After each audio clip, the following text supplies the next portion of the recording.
오늘 우리가 읽었던 요한복음 말씀을 가지고 들을 하나님 말씀의 제목은 핵심입니다. 핵심이라는 제목을 가지고 하나님의 말씀을 함께 나누는 시간을 갖도록 하겠습니다. 사람이 가장 진실해지는 시간이 언제일까요?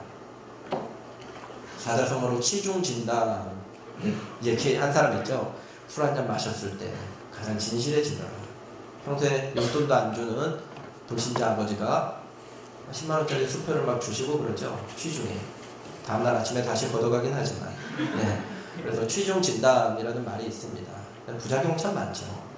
그러면 정말로 내 가슴 깊이 숨겨두었던 진실한 말을 하는 순간이 언제입니까? 우리가 천국 가는 그 순간입니다. 인생의 마지막 숨을 내쉬면서 우리의 가장 진실한 말을 하게 됩니다. 성경을 보면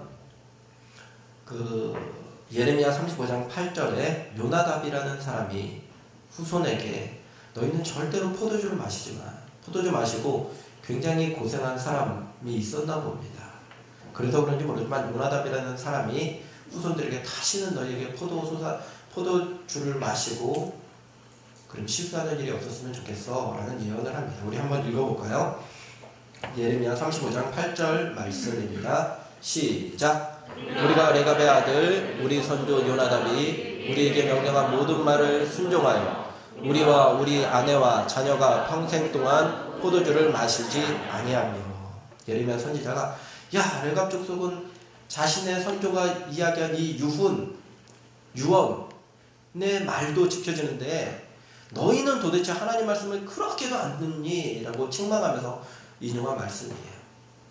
이토록 어느 사람이 죽으면서 가장 중요한 이야기를 하고 그 이야기를 후손들은, 가족들은 무시하지 못합니다. 그걸 지키려고 노력을 하고 몸부림을 칩니다. 그런데 우리 예수님께서도 하나님께서도 66권 성경 중에 가장 중요한 유언과 같은 그 유지, 하나님의 그 가장 중요한 뜻이 들어있는 성경 66권을 핵심으로 요약할 수 있는 그러한 말씀이 있습니다. 오늘은 그것이 무엇인지, 그리고 그것이 우리의 삶에 어떻게 적용될 수 있는지 한번 말씀을 통해서 살펴보는 시간 가졌으면 좋겠습니다. 예수님의 12제자 중에 가장 오래 장수했던 사람이 세례는 아니죠. 그냥 사도 요한입니다. 세례 요한과 이렇게 혼동되는데 저도 혼동되잖아요. 사도 요한입니다. 근데 이 사람이 원래 성격상 참 오랫동안 이렇게 하나님께 충성할 수 있는 성격을 가진 사람이 아니에요. 그 형제 안드레와 함께 이 요한이라는 사람은 별명이 있는데 우레의 아들이라는 별명이 있습니다. 그냥 보아놓게 굉장히 다혈질의 사람인데 그냥 다혈질도 아니고요. 극단적인 다혈질입니다. 이 우레라는 뜻은 무엇이냐면 천둥이 번개가 번쩍 찌고 나서 천둥 소리가 후루룩 나듯이 이 사람이 한번 화를 내면 어느 정도로 불같은 승질을 내는지 알겠죠. 아주 성격이 급한 사람입니다. 아주 다혈질 중에 초다혈질, 불붙는 다혈질인 사람입니다. 이런 종류의 성격을 가진 사람들이 예수님을 믿으면요 아주 화끈하게 예수님께 충성합니다. 예수님의 제자들이 활동하던 그 당시에 얼마나 사회적인 분위기가 기독교에 대해서 박해 분위기였습니까? 그러니까 예수님을 위해서 죽을 수밖에 없는 그런 분위기예요. 이런 분위기에서 아마 이 사람 성격대로라면 가장 먼저 뛰어들어서 죽음의 자리에 뛰어들어서 목숨을 초계와 같이 버릴 사람이 바로 이 사람의 원래 성격입니다. 그런데 참 아이러니하게도 하나님의 역사는 참 놀랍습니다. 성격상으로 보면 가장 먼저 그냥 목숨을 바쳐서 충성할 것 같은 사람인데 이 사람을 가장 오랫동안 살게 하세요. 그리고 이 성질 더러운 예수님의 제자가 예수님을 만나고 성령 충만함을 받고 예수님과 인격적인 교제를 하면서 나중에 별명을 얻는데 참 부끄럽습니다. 천국에 가면 요한 선배님 부끄러웠죠. 그 별명이라고 얘기하고 싶어요. 사랑의 사도가 됩니다. 사랑의 사도. 성질 버럭이었던 사람이 예수님을 만나고 나서 사랑의 사도가 돼요. 참 놀랍습니다. 여러분은 안 놀랍습니까? 전 놀라워요. 그게.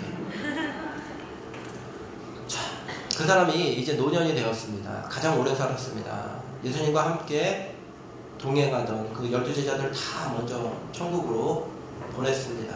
그리고 노년이 되어서 반모섬이라는 지하 토굴 감옥에 갇히게 됩니다. 노인이 되었으니까 저도 이제 하와이에서 따뜻한 데 있다가 한국에 돌아온 지 얼마 안 됐어요. 이제 한 달 됐습니다. 근데 감기 걸려가지고 한국이 이렇게 추웠습니까? 여러분 추운 데서 고생이 많습니다. 저도 평생 40년 넘게 살았지만 한국이 이렇게 추운지 그래서 감기에 몸살이 걸렸어요. 제 목소리가 이렇게 원래 로맨틱하지 않습니다. 막 와와와 이러는데 오늘은 그래도 약간 진정할 수 있는 게 감기 걸려서 약간 울림이 있는 것 같아요. 어쨌건 제가 이런 날 전화 신방을 하면은 자매들이 참 좋아합니다. 목사님 목소리 평소에도 이렇게 좀 내주세요. 제가 다시 사철 감기가 걸릴 수 없기 때문에 그럴 수 없습니다.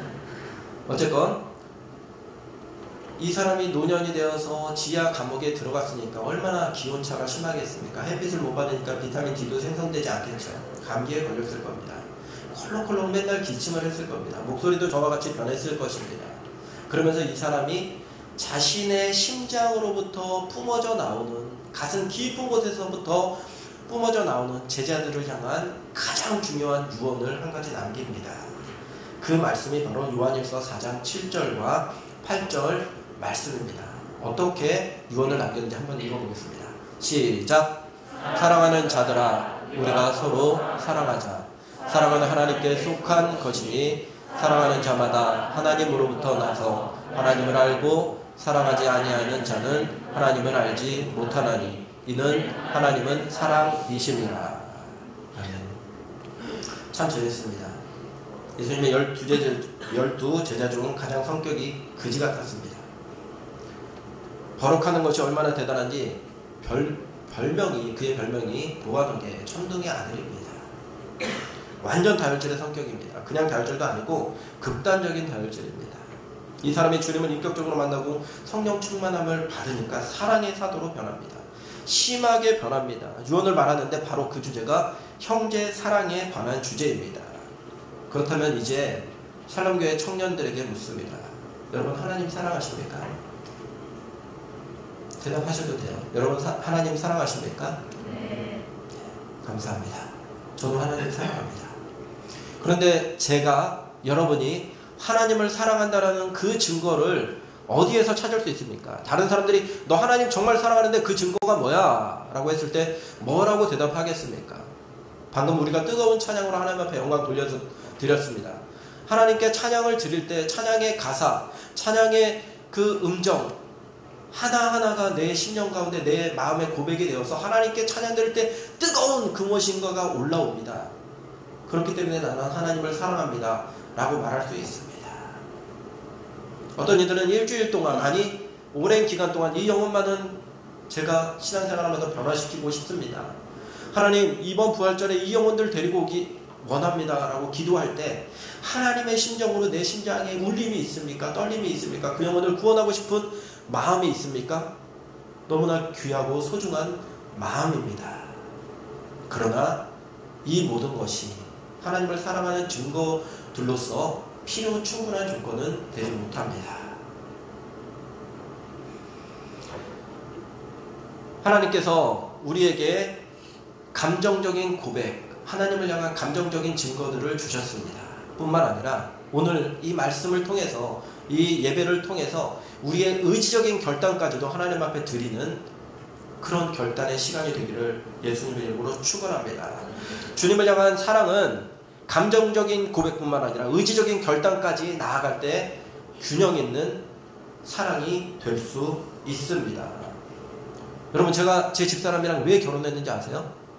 제가 3월 1일 날 만나서 7월 20일 날 4개월 20일 동안 데이트를 했습니다. 그러다가 결혼한 이유가 뭐냐면요. 제가 살던 곳과 집사람이 살던 곳은 70m 떨어져 있었어요. 많이 떨어져 있었죠. 70m. 걸어서 1분도 안 걸리는 거리입니다. 그런데 이렇게 데이트하다가 싸울 때도 있죠. 막 그럴 때 끝나고 나서 데이트가 끝나고 나면 무조건 손잡고 기도하는 거야. 손잡고 기도하는데 제가 그래도 신학생이니까 2번 기도하면 집사람은 1번 기도합니다. 나 2번, 너 1번. 근데 이상하게 집사람이 기도해야 될 차례에 꼭 싸웁니다. 너 계속 신학해야 돼. 너 꼭 유학가야 돼. 뭐 하여간 크고 작은 걸로 막 싸웁니다. 싸우고 나면은 기도가 막혀요. 그런 거 경험합니까? 네, 기도가 막혀. 그래서 이제 기도를 해야 되는데 둘이 손을 잡고, 집사람, 장모님 집 앞이죠.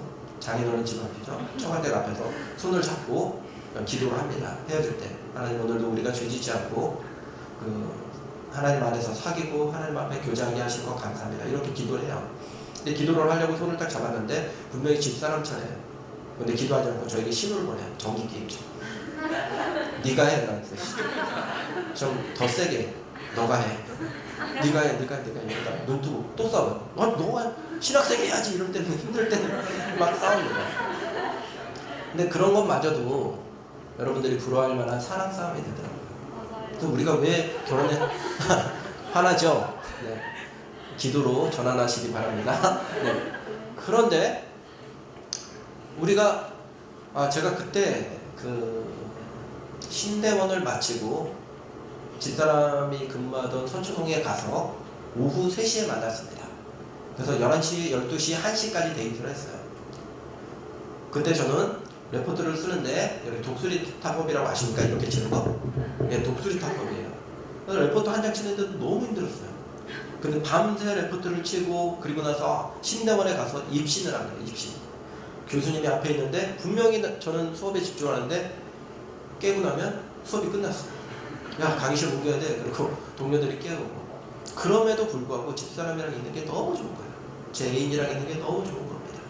여러분, 우리가 진짜 사랑하면요, 그 사람을 위해서 희생하게 됩니다. 그 사람을 위해서 뭔가 그냥 같이 있어 주고 싶습니다. 내가 누구와 썸을 타기를 정말 원하면 카톡을 보내고 싶습니다. 밴드에 초대하고 싶습니다. 문자를 보내고 싶습니다. 하다못해 목장을 바꿔서라도, 티가 나서라도 그 사람과 같이 있고 싶습니다. 그게 사랑의 속성이에요. 그 사람과 어떻게 해서든지 엮이려고 노력하고 기도하고 간구하고, 그리고 주변에 있는 사람들의 모든 인맥을 동원해서 그 사람이랑 엮일 수밖에 없도록 도움을 받고, 그래서 안나자매가 결혼하지 않았습니까? 보지 않아도 눈에 선해. 사랑하면 그게 사랑의 속성입니다. 그게 사랑의 속성. 그렇다면 우리가 너무나 하나님을 사랑한다면 왜 형제를 사랑하고 왜 자매를 사랑할 수밖에 없게 되냐면요, 우리가 너무나 사랑하는 하나님이 그 형제를 사랑하세요. 그 자매를 사랑하세요.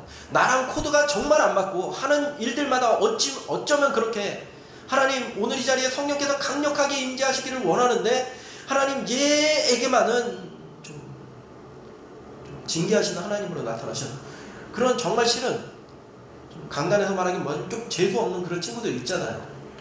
얘랑은 진짜 안 맞아 하는 친구들이 있습니다.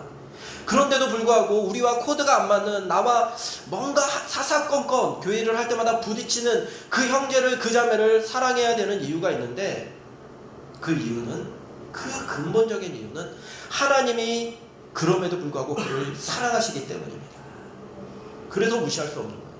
하나님이 그럼에도 불구하고 그를 위해서 그 하나밖에 없는 독생하신 아들을 보내주셔서 그를 위해서 죽기까지, 그 형제를 위해서, 그 자매를 위해서 사랑하여 주셨기 때문에 우리가 사랑할 수밖에 없습니다. 그 친구가 잘나서가 아니에요. 나랑 잘 맞아서가 아닙니다. 그 친구랑 나랑 뭔가 좀 이렇게 신앙의 칼라가 맞기 때문에 그 친구를 사랑해야 되는 이유가 있는 것이 아닙니다. 여전히 부족하고 여전히 연약하지만 하나님이 그를 사랑하기 때문에, 그리고 하나님의 말씀이 너가 그를 사랑하기를 원해 라고 명하시기 때문에 우리가 그들을 사랑해야 됩니다. 여러분, 우리가 얼마나 많은 설교를 듣는 시대를 살고 있는지 모릅니다. 제가 한번 계산해봤어요. 제가 일주일에 몇 번의 설교를 듣나. 감기 몸살이 걸릴 때 말고요, 정상 겪을 때 몸이. 새벽 예배 5번 예배를 듣죠. 말씀을 듣죠. 수요 예배 듣습니다. 금요 초여 듣습니다. 주일 대예배 듣습니다. 그리고 제가 설교하면서 또 제가 듣고 있으니까 샬롬 예배 설교 듣습니다. 여러분, 많은 부분 보니까 그 주일학교 섬기는 선생님들 정말 많이 계시더라고요. 청년들 중에 주일학교 설교 듣습니다. 그리고 경건하게 보이려고 남자친구에게 여자친구에게 썸 타는 친구들에게 경건하게 보이려고 평소에 듣지도 않는 기독교 방송 틀어놓습니다. 그러면서 설교 듣죠. 네. 그리고 교회는 여기를 다니지만 먼 곳에 있는 다른 목사님을 존경하면 그분 설교를 우리가 인터넷으로 찾아 듣습니다. 뿐만 아니라 우리가 읽고 있는 대부분의 신앙 서적들, 기독교 서적들이 설교집입니다. 여러분은 인식하지 못하지만 설교집이 굉장히 많이 포함되어 있어요. 지금까지 센 것만 해도 13개입니다. 최소한 일주일에 10개가 넘는 설교를 듣습니다. 우리가 좋건 싫건 간에. 그런데요, 하나님의 말씀은 이 설교의 홍수 시대에 우리가 설교를 많이 듣는 것만이 복이 아님을 우리에게 말씀해 주십니다. 한번 그 증거를 찾아봅니다. 로마서 2장 13절 말씀, 형제들이 읽습니다. 시작. 하나님 앞에서는 율법을 듣는 자가 의인이 아니요 오직 율법을 행하는 자라야 의롭다 하심을 얻으리니. 이어서 자매들이 읽습니다. 누가복음 11장 28절입니다. 자, 시작. 예수께서 이르시되 우리가 하나님의 말씀을 듣고 지키는 자가 복이 있느니라 하시니라. 성경 말씀에서 분명히 말씀하십니다. 듣는 자도 복된 자입니다. 그러나 듣는 자보다 복되는 것은 그 말씀을 지키기 위해서 노력하고 그리고 하나님의 주신 성령의 능력으로 그 말씀을 행하려고 몸부림치는 자들, 그 말씀을 행하기 위해서 자신의 어떤 손에도 감수할 수 있는 자들을 향해서 하나님께서 복된 자, 우리 예수님께서 복된 자라고 말씀하십니다. 여러분, 하나님 사랑하십니까? 그렇다면 하나님의 계명을 지키는 자여야 됩니다. 적어도 하나님의 계명을 지키기 위해서 내 본성과 부딪히는 그 무엇이 있을지라도 그 본성을 뛰어넘어서 하나님의 말씀을 지키려고 몸부림치는 그러한 자세가 우리 안에 있어야 됩니다. 그래야지 우리가 예수님의 제자입니다. 그래야지 우리가 하나님의 사람입니다. 하나님의 뜻을 순종하는 자가 될 수 있습니다. 그런데 하나님이 우리를 향한 그 많은 명령들 중에서 오늘 말씀의 제목과 같이 핵심이 있습니다. 가장 중요한 것이 있습니다. 혹시 우리가 오해하고 모를까봐 예수님께서 친히 요약하고 밑줄을 쫙 그어주신 빨간색으로 막 별표를 100개 정도 해주신 그런 핵심 말씀이 등장합니다. 그 말씀 한번 우리가 찾아봅니다. 성경의 핵심 말씀인데 바로 성경의 핵심은 따라하겠습니다. 성경의 핵심은 형제를 사랑하는 것이다. 다시 한번 따라합니다. 성경의 핵심은 형제를 사랑하는 것이다. 이것이 어디 나오냐면 마태복음 22장에 나오는데요. 한 서기관이 예수님께 묻습니다. 예수님, 구약의 수많은 계명들 중에 가장 큰 계명이 무엇입니까? 무슨 뜻이냐면 구약 39권 요약을 해서 핵심이 되는 그 한 가지 좀 알려주십시오 라고 예수님께 묻습니다. 그러자 우리 주님이 이렇게 대답하시는데 그것이 마태복음 22장 37절로 40절에 나옵니다. 우리 다같이 한 목소리를 읽어보겠습니다. 시작. 예수께서 이르시되 내 마음을 다하고 목숨을 다하고 뜻을 다하여 주 너의 하나님을 사랑하라 하셨으니 이것이 크고 첫째 되는 계명이요 둘째도 그와 같으니 내 이웃을 내 자신과 같이 사랑하라 하셨으니 이 두 계명이 온 율법과 선지자의 강령이니라.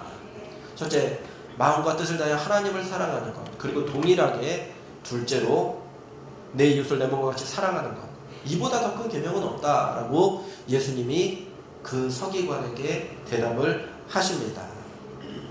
만약에 너가 하나님을 사랑하면 하나님의 그 수많은 율법을 지키기 위해서 노력하는 것이 마땅합니다. 근데 그 율법의 가장 큰 핵심이 여기에 들어가요. 그러면 우리가 하나님을 사랑하기 때문에 하나님 앞에 헌신합니다. 하나님 대신 관계예요. 그런 대인 관계에 있어서 모든 행동을 할 때, 생각을 할 때, 모든 기도를 할 때 무엇이 기준이 되어야 된다는 것입니까? 사랑이 동기가 되어서. 우리가 지도자의 자리에 있다 보면 아니면 그 신앙의 친구들과 믿음의 교제를 하다 보면 친구에게 마음 아픈 이야기를 해야 될 수가 있어요. 저도 동역하는 목사님들께 좀 가시가 놓친 말을 해야 될 때가 있습니다. 그러면 그 어느 때보다도 더 열심히 기도하는 거예요. 하나님, 이게 내 욕심 때문입니까? 아니면 사랑이 동기가 되어서 그를 위해서 이 쓴소리를 하는 겁니까?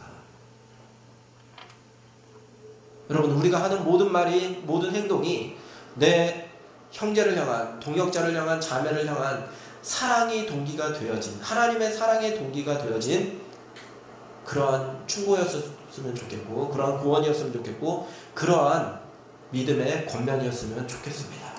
그게 하나님이 정말로 원하시는 것입니다. 성경 66권을 요약한 핵심은 형제를 사랑하는 것입니다.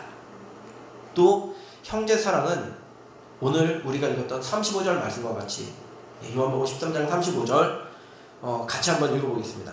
말씀과 같이 내 형제를 사랑하라 라는 말씀 안에 다 들어있습니다. 우리 한번 다 같이 읽겠습니다. 35절 시작. 사랑하라. 이로써 모든 사람이 너희가 내 제자인 줄 알리라. 우리가 집 앞에 십자가 붙여놓고 예수마을 교회, 샬롬 교회라는 편말 붙여놓고 자동차에 이렇게 십자가 달아놓고, 그리고 뭐 비둘기 모양 달아놓고 물고기 모양 달아놓고, 누가 얘기하더라고요. 그 비둘기 달아놓고 비둘기처럼 도로에서 날아다닌다고, 물고기 달아놓고 물고기처럼 싹싹 빠져나가다가 칼치기 하고 다닌다고, 누가 그렇게 얘기하더라고요. 그런다고 해서 우리가 예수님의 제자인 걸 티내는 것이 아니라, 우리가 서로 사랑하는 그 모습을 보고 세상 사람들이, 우리의 입술이 아니라, 자화자찬이 아니라 세상 사람들이, 야, 예수마을 교회는, 샬롬 교회는 정말로 예수님의 제자들이 모인 예배 공동체구나 라고 인정을 받는 것입니다. 여러분, 사랑에는 온도가 있습니다. 우리가 다음 주에 이 자리에 오랫동안 나오지 않던 그 부진자들을, 미신자들을 데리고 와서 이 자리에 앉혔을 때 그들이 무엇을 보는지 아십니까? 야, 이 사람들이 정말 서로 사랑하는지 그거 봅니다. 정말로 그 안에 사랑의 온기가 그대로 남아있는지 그것을 봅니다. 우리가요, 영혼들을 위해서 기도하면서 또 동시에 기도해야 될 것은, 하나님, 우리가 영혼을 품을 인큐베이터로서 사랑의 온도가 잘 데워진, 잘 준비되어진 이 공동체 되게 해주십시오. 이 예배당 되게 해주십시오. 우리의 교제가 될 수 있게 해주십시오 라고 이 공동체를 위해서 기도해 주셔야 됩니다. 우리 목장을 위해서 기도해 줘야 돼요. 많은 영혼들이 돌아왔다가 마음이 냉랭해서 돌아갈 수밖에 없습니다. 무엇일 때? 예수님의 제자들의 그 서로 사랑하는 그 사랑이 있지 않을 때 그 사람들 견디지 못해요. 돌아갈 수밖에 없어요. 그래서 예수님은 친구를 위하여 죽는 것보다 더 큰 사랑이 없다라고 우리에게 말씀해 주십니다. 정말로 친구를 위해서 실제로 죽지는 않더라도 죽을 정도로 사랑하면 그 사람이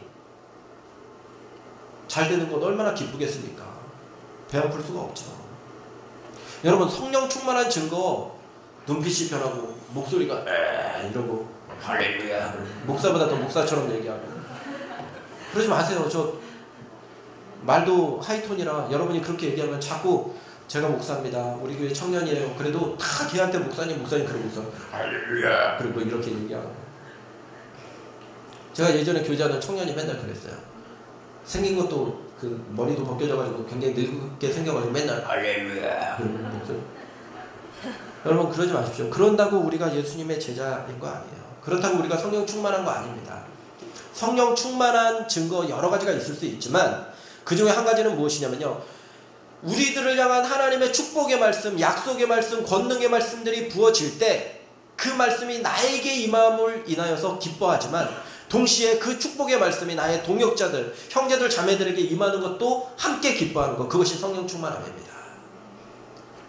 뭐 일종의 치는 말씀 있죠. 목사들이 가끔 칩니다. 친 적도 없어요. 그냥 하나님의 말씀이 그렇게 그 본문에서 이야기하기 때문에, 여러분, 그러다가 벌 받습니다, 그러다가 큰일 납니다, 빨리 돌이키십시오 라고 권고의 말씀을 전하면 꼭 승질내는 성도들이 있어요. 승질내는 청년들이 있어요. 찾아와요. 인터넷에 올려요. 페북에 올려요. 그래, 아무리 목자가 그렇게 얘기해도 난 내가 길을 간다. 진돗개는 지절. 저 진돗개 아닙니다. 하여간 진돗개는 지져라. 뭐 경부선은 달린다. 뭐 이런 걸 쓰고 페북에다가, 여러분, 내 욕하는 거 다 알아요. 한 번도 여러분은 그런 적 없습니다. 하여간 다 압니다. 그런데 진노하심의 그 말씀이 내가 싫어하는, 나와 코드가 안 맞는 그 형제 자매들에게 임하기를 간절히 원하지 않는, 말이 어렵죠. 진노의 말씀이 혹시나 나에게 주실지도 모르고, 축복의 말씀이 나랑 코드는 안 맞지만 그 형제 자매에게도 그 축복의 말씀이 동일하게 임하기를 바라는 것, 그것이 바로 성령 충만함입니다.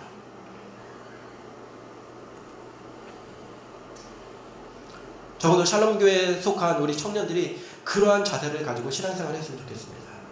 하나님이 기뻐하시는 그러한 자세들입니다. 이렇게 형제를 자매를 진정으로 사랑하지 않는 자들에게 예수님은 이러한 형벌이 있다고 말씀해 주십니다. 마태복음 5장 22절 말씀을 보면 다 같이 한번 읽어봅니다. 시작. 나는 너희에게 이르노니 형제에게 노하는 자마다 심판을 받게 되고 형제를 대하여 라가라 하는 자는 공회에 잡혀가게 되고 미련한 놈이라 하는 자는 지옥불에 들어가게 되리라. 형제에게 노하는 자는 무엇을 받는다고요? 심판. 그리고 히브리 욕 중에 하나인데 라가라고 하는 사람은 어디에 서게 됩니까? 네, 공회. 지금으로 말하면 법정에 서게 됩니다. 그리고 미련한 놈이라는 말을 해보십시오. 그러면 어디에 서게 됩니까? 지옥불에. 에이, 하나님이 예수님을 통해서 날 구원하셨는데 에이, 그럴 사랑의 하나님이 하나님의 속성이랑 좀 충돌이 있다. 좀 안 맞는 것 같다 라고 생각하지 마십시오. 하나님의 말씀은 동시에 율법의 1.1획이라도 하나님 말씀의 1.1획이라도 땅에 떨어지지 않고 그대로 이루어진다고 하셨습니다. 그런데 감히 형제에게 이 멍청한 미련한 놈 라가라고 이야기를 해요. 당장 회개하십시오. 구약의 선지자들이 했던 그 수많은 예언들이 다 이루어졌습니다. 신약시대에 와서. 그렇다면 예수님이 마지막 날 너희가 하나님의 공의 앞에 설 것이고 하나님의 법정 앞에 설게 될 것이고 너희가 친구에게 라가라고 하고 미련한 놈이라고 했을 때 지옥불이 너희 앞에 있다 라고 말씀하신 것이 농담으로 여겨지십니까? 아니에요. 아주 심각한 문제입니다. 여러분, 예수님이 우리에게 해주신 말씀이 66권, 성경 66권에 다 들어있습니다. 그 중에 예수님이 우리가 모를까봐 아까 얘기했듯이 밑줄 쫙 끄고 빨간색으로 하고 별표 100개 하면서 강조했던 것이 형제 사랑이에요. 그렇다면 모든 율법 중에 가장 중요한 것이 하나님을 사랑하는 것이고 형제를 사랑하는 것입니다. 근데 형제를 사랑하지 않는 그 부분에 대해서 심각하게 생각하지 않는 것은 굉장히 심각한 문제입니다. 우리가 영적으로 굉장히 문제 있는 상태를 드러내는 것입니다. 여러분, 우리가 수많은 예배를 드리면서 왜 그렇게 냉랭한 줄 아십니까? 왜 설교를 듣는데 여러분이 설교가 안 들리는 줄 아세요? 제가 설교를 못해서가 아니에요. 그런 것도 있습니다. 저를 위해서 기도해 주세요. 정말 기도해 주십시오. 네. 그런데 다른 사람은 듣고 깨닫고 변화되고 있는데 나 혼자 뭔가 이렇게 막힌 것 같고 설교를 듣는데 뭐 모래알이 껴서 뭐 그 모래 위를 이렇게 기어가는 것처럼 그런 느낌이 든다면 꼭 점검하십시오. 나로 인해서 교회 나오기에 불편한 사람이 있지는 않은가? 나로 인해서 정말로 실족한 사람이 있지는 않은가? 나로 인해서 우리 공동체에 나오는 것을 거리껴하는 사람이 있는지 돌이켜봐야 됩니다. 내 잘못으로 인해서, 내 말로 인해서, 내 행동으로 인해서. 그게 얼마나 중요하냐면요, 예수님이 제단에 예물을 드리러 왔다가 원망 들을 만한 일이 생각나면 야, 너 제단에서 예배 드리는 거 잠시 멈추고 먼저 화해하고 와. 그래야지 하나님이 너 예물을 받아주시기 때문이야. 우리가 열심히 기도하지 않아서, 열심히 성경 보지 않아서 말씀이 안 들리는 것이 아니라 나 때문에 지금 눈물 흘리는 그 한 영혼이 있어서 하나님이 우리 예배 여전히 냉랭한 가운데 두실 수도 있습니다. 그래서 예배 드리는 것보다, 하나님께 찬양 드리는 것보다, 예물을 드리는 것보다 먼저 해야 될 것이 먼저 사랑과 함께 화해하고 와 라고 예수님 말씀하실 정도로 심각한 문제입니다. 바로 예배가 끝나자마자 그와 화해하기 위해서 기도하십시오. 한 번 기도하는 것도 부족하면 더 기도하시고, 여러분, 나와 문제가 있는 사람과 화해하는 것이 얼마나 어려운지 아십니까?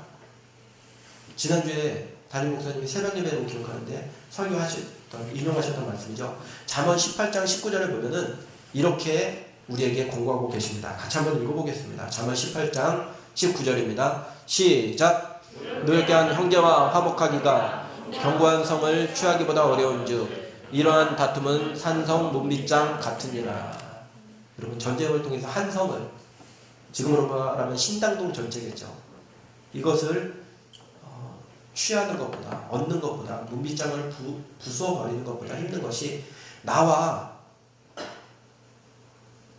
트러블이 있는 사람과, 나와 문제가 있는 사람과 화해하는 것이 그것보다 어렵대요. 근데 지금 저는 설교를 통해서 청년들에게 그걸 하라고 명합니다. 그런데 그게 우리의 능력으로 가능합니까? 아니에요. 용서를 빌고 싶은 마음, 용서를 하고 싶은 마음, 이것은 신적인 영역입니다. 우리가 어떻게 할 수 있는 것이 아닙니다. 그래서 나와 문제 있는 사람과의 문제를 해결할 수 있는 유일한 방법은 하나님의 은혜를 주셔야 됩니다.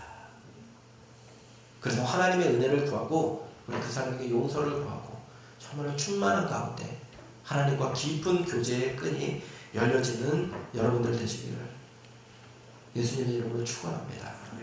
에베소서 4장 3절 말씀입니다. 한번 다 같이 읽겠습니다. 시작. 평안의 매는 줄로 성령이 하나 되게 하신 것을 힘써 지키라. 하나님께서 우리를 한 형제로 부르셨고 한 자매로 불러주셨습니다. 한 가족으로 묶어주셨어요. 그래서 형제라고 부릅니다. 그래서 자매라고 부릅니다. 안 그랬으면 아줌마, 아저씨, 허이 이렇게 불렀을 거예요. 근데 예수님께서 너희를 한 형제, 한 자매로 부르신 이유는 한 가족으로 묶어주신 겁니다. 근데 이 교회 공동체는 가만히 내버려두면 그냥 알아서 화목해지고 알아서 즐거워지고 알아서 서로 교제를 잘하게 되는 그런 공동체가 아닙니다. 하나님께서 하나 되게 하신 것을 뭐라고 어떻게 해야 된다고요? 자, 따라하십시오. 힘써 지켜야 한다. 예, 힘써서 지켜야 됩니다. 그럴 때 우리의 하나됨을 유지할 수 있습니다. 그래서 목요일날 하루라도 우리 청년들이 이 자리에 그냥 가득 채워서 그냥 설 자리가 없어서 우리 죄송하지만 담임 목사님 저 구석으로 미룬 우리 이 자리에서 다 같이 하나님께 찬양 드렸으면 좋겠어요. 한 번이라도 우리 청년들이, 여러분 청년들 얼마나 밤늦게까지 고생하는지 공부하는지 일하는지 압니다. 저도 그 전날 열심히 일할게요. 수요일이니까 우리 야간 근무 있잖아, 수요일에. 하여간 저 열심히 하나님과 성도들 섬길게요, 수요일에. 그리고 나서 저도 이 자리에 함께 하겠습니다. 그러니까 와서 같이 예배 드립시다. 하나 된 것을 지키는 좋은 방법인 것 같아요. 자, 노력하고 우리가 했으면 좋겠습니다. 제가 신학교 시절에 참 황당한 거를 겪었습니다. 황당한 그 설교를 들은 적이 있습니다. 감리교 목사님이에요. 되게 유명한 목사님이었는데 그분이 오셔서 우리 신학교에 오셔서 설교를 하십니다. 그런데요, 사형리에 나오는 그 내용을 가지고 설교를 하신 거예요. 되게 자존심 상했습니다. 신학생으로서. 아니, 우리를 뭘로 보고, 우리가 예수 안 믿는 사람들인 것 같아요. 근데 그분이 그런 얘기를 하더라고요. 자기는 어디를 가든지 그 자리가 목사님 자리이건 장로님 자리이건 누가 됐건 간에 자기는 이 설교한다 그러면서 복음을 전하는 거예요. 그러니까 기분 나쁘죠. 여러분, 설교자로서 가장 설교하기 힘든 장소가 장로님들 모이는 곳에 무슨 얘기를 해도 그럼하게 앉아있어요. 정말 힘듭니다. 그리고 CEO들 모인 곳에, 저도 CEO들 모인 곳에 조창 모임에 가서 한번 설교한 적이 있는데 그냥 막 심장이 터져 죽겠어요. 그냥 웃기면 웃어야 될 거 아니야. 안 웃어요. 여러분, 그렇게 나이 들지 마십시오. 하여간 그런 사람들 앞에서 설교하기 굉장히 힘듭니다. 그런데 많은 목사님들의 공통된 그 고백은 무엇이냐면 설교하기 가장 힘든 공간이 바로 신학생이에요. 신학생들은 딱 설교를 시작하면 어느 부분에서 원어와 틀리는지 보자, 원어를 잘못 인용하는지 보자, 그리고 주예는 어떻게 하는지, 적용은 어떻게 하는지, 저 사람 또 옛날식으로 설교하네, 이런 것들 다 기본자들가 이제 저 목사님 유명한데 실력은 없네, 옛날 사람인데 이러면서 들어요. 이런 분위기예요. 저도 그랬던 것 같아요. 하여간 그렇게 400여 명이 모여서 그분 설교를 듣는데 게다가 십자가의 복음을 전하는 겁니다. 얼마나 기분 상해야 되는 거예요. 그런데 이상하게 저 분명히 예수 믿었거든요. 예수님을 믿었고 그 예수님 너무 사랑해서 평생 예수님을 위해서 헌신해야지 그래서 신학교 갔는데 이상하게 제가 십자가의 복음에 은혜가 되는 겁니다. 이거 복음을 아는데, 뻔히 아는 내용인데, 100% 아는 내용인데 왜 은혜가 되지? 내가 지금까지 안 믿은 거 아니야? 별 생각 다 들면서 은혜가 됩니다.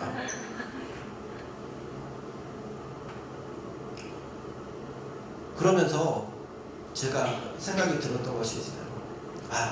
우리가 처음 믿을 때만 예수 그리스도의 십자가가 우리에게 은혜를 주는 것이 아니라 날마다 하나님의 십자가, 그 기본으로 돌아가야 되는구나 라는 것을 그 목사님을 통해서, 지금은 은퇴하셨는데 그 목사님을 통해서 제가 알게 되었습니다.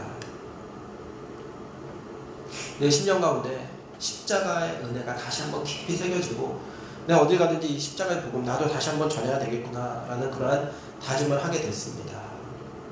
여러분, 우리 기독교 신앙의 핵심은 바로 십자가입니다. 우리가 잘 아는 찬송가 149장을 보면 주 달려 죽은 십자가, 이 곡을 지은 사람이 아이작 와츠라는 사람입니다. 이 사람이 이 고백을 하다가 심장이 터질 것 같아서 지은 것이 149장인데요. 찬송가 이렇게 고백합니다. 내가 구세주의 보혈에서 과연 유익을 얻을 수 있을까? 라고 스스로 질문을 합니다. 그리고 나서 이렇게 대답합니다. 놀라운 사랑이로다. 어떻게 나의 하나님이 나를 위해 죽으셨을까? 이 고백을 하면서 찬송가 149장을 쓴 겁니다. 18세기 복음주의자인 찰스 시므온이라는 분이 계십니다. 이분이 이렇게 고백합니다. 기독교는, 따라하겠습니다. 십자가 발치에 있는 종교. 십자가 발치에 있는 종교가 기독교입니다. 그리고 웨스트민스터 교회 킴벨 몰간이라는 목사님이 계십니다. 기독교의 모든 상 경험은 십자가에서 시작된다라고 이야기를 했습니다. 그리고 최고의 설교가죠. 찰스 스펄전 목사님은 십자가는 우리 세계의 중심이 된다라는 고백을 했습니다. 역사상 수많은 선배들이 십자가 때문에 하나님 앞에 충성했습니다. 십자가 때문에 교회를 사랑했습니다. 예수님의 몸된 교회를 사랑할 수 있었습니다. 십자가가 근본이 되었기 때문에 나를 미워하고 나를 뒤에서 욕하고 심지어 나를 죽이는 그 사람들을 위해서도 기도할 수 있는 힘이 십자가로부터 부어졌습니다. 오늘 저는 굉장히 중요한, 굉장히 어려운 그런 숙제를 여러분들에게 내놓고 있습니다. 그 주제를 이야기를 하고 있습니다.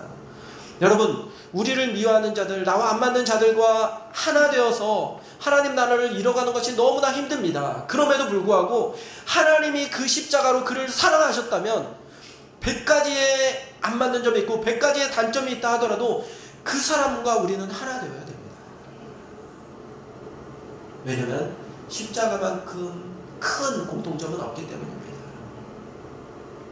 하나님이 그 사람을 얼마나 사랑하는지 그 확증이 십자가 안에 드러나기 때문에, 그리고 그 용서하는 힘, 용납하는 힘, 함께 동역하는 힘 자체가 우리 스스로 어떤 노력에 의해서 스스로 발전되고 스스로 개발되는 것이 아니라 하늘로부터 하나님께서 부어주시는 그 능력으로 말미암아 우리가 이 십자가 붙잡고 나와 안 맞는 사람과 동역할 수 있기 때문이에요. 그래서 십자가만을 붙드는 여러분들이 되시기를 바랍니다. 여러분, 금주가 고난주간입니다. 오늘 종려주일로 시작해서 예수님의 성 금요일 이르기까지 고난주간입니다. 고난주간만 십자가를 묵상하는 것이 아니라 우리가 형제와 자매와 하나 되는데도 십자가가 근본입니다. 십자가에 대한 제대로 된 이해가 없으면 우리가 형제를 용납할 수 없어요. 십자가에 담긴 그 무거운 하나님의 사랑을 느끼지 못하면 형제에게 용서를 구할 그 용기도 나지 않습니다. 다시 한번 우리가 십자가를 붙들고 하나님의 은혜를 구하고 다시 한번 십자가를 붙잡고 십자가라는 기준으로 나에게 잘못한 사람에게 용서를 하는 그런 아름다운 성도의 교제가 있는 한 주를 보내시길 바랍니다. 말씀의 결론 맺겠습니다. 여러분, 옆을 보십시오. 옆에 앉아주셔서 참 감사하죠. 그 옆을 보면 겉모습이 어떻건 그 형제는, 그 자매는, 그 지체는 하나님이 너무나 사랑하셔서 십자가에 외아들을 주시기까지 그를 사랑한 그런 존재입니다. 그런 존재. 그 사람의 사람 됨됨이를 보고 그를 사랑하는 것이 아니라 그 뒤에 있는 십자가를 보고 그 사람을 사랑하고 용납하는 우리 공동체가 되었으면 좋겠습니다. 그 사람 함부로 할 수 없는 이유가 그 뒤에 있는 백 때문이에요. 백. 그 뒤에 있는 백은요, 지금도 하늘 보좌 우편에 앉아 계셔서 그를 위해서 중보하시는 예수님이 그의 백이에요. 그래서 그 사람은 충분히 존경을 받을 만한 사람입니다. 그러한 성경적인 백그라운드를 가지고 마땅히 존경해야 될 우리 형제들을, 자매들을, 미래의 동력자들, 다음 주에 전도될 사람들이죠. 그 사람들을 품고 기도하는 우리 모두가 되기를 예수님의 이름으로 축원합니다.